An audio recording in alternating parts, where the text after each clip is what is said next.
Elle croyait entendre la voix de son frère mort, jusqu'à ce qu'il s'approche avec son visage, mais pas son âme. La chose avança d'un pas, et le sol sembla se dérober sous Mila. Le visage de Léo, ce n'était qu'une surface, tendue, fragile, comme du cuir séché posé sur un squelette trop grand. Les yeux, surtout, trop noirs, trop profonds. Elle recula jusqu'à heurter un tronc. Aucune issue. La brume resserrait son cercle autour d'eux. Tu n'aurais pas dû revenir ici, souffla la créature avec la voix de son frère, mais sans son âme. Mila sentit ses jambes trembler. Tout ce qu'elle avait fui depuis un an l'avait rattrapé. La forêt, l'accident, les non-dits, la culpabilité. Qu'est-ce que tu veux? Articula-t-elle, la gorge serrée. La créature inclina la tête, un craquement résonna dans son cou, comme si ses os cherchaient la bonne position. Terminer ce que tu as commencé. Le cœur de Mila s'arrêta. Elle comprit. Ce jour-là, dans la voiture, elle avait crié sur Léo. Elle l'avait forcé à quitter la maison malgré la tempête qui approchait. Il voulait rester. Il avait insisté. Elle avait tourné le volant. Elle avait dérapé. Et elle avait survécu. La chose fit un deuxième pas. Le visage glissa légèrement sur la carcasse dessous.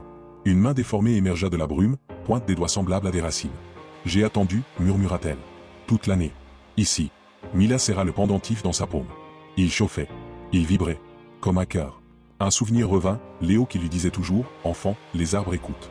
Ils protègent ceux qui les respectent. Alors elle fit quelque chose qu'elle n'aurait jamais imaginé.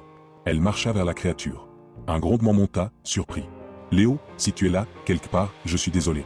Pour tout. Elle colla le pendentif contre la poitrine de la créature. Le bois se mit à craquer partout autour. Les arbres tremblèrent. Les feuilles mortes s'envolèrent dans un tourbillon violent. La brume hurla comme un animal blessé. La créature recula, sa chair masque se fissurant. Le pendentif s'illumina, une lueur chaude, pure, qui se répandit dans les fissures de la peau. Un souffle familier, doux, passa près de l'oreille de Mila. Ce n'était pas ta faute. La forme noire éclata d'un coup, aspirée dans le sol, comme si la forêt refermait un piège béant. Puis tout retomba dans un silence brutal. Plus de brume, plus de souffle. Juste l'automne, calme, immobile. Au sol, devant elle, reposait le pendentif. Brisé en deux. Mila le ramassa en tremblant. Une paix étrange envahit sa poitrine.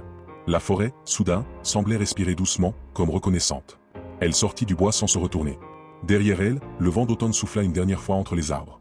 Non plus comme un avertissement, mais comme un adieu. Si cette fin t'a retourné, abonne-toi et écris en commentaire, la créature est-elle vraiment partie? J'ai hâte de lire vos théories.